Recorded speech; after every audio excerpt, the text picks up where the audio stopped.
Senhor, obrigado por mais um dia.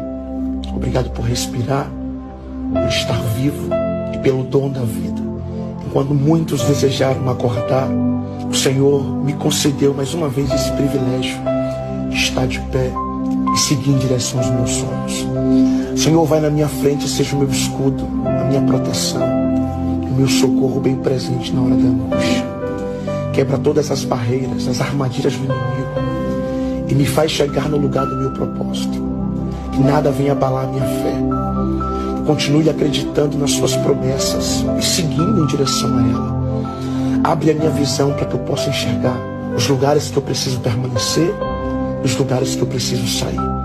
Senhor, não permita que eu insista em coisas que não são minhas, mas permita a minha insistência nas suas promessas, nos seus propósitos, em tudo aquilo que o Senhor escreveu para a minha vida.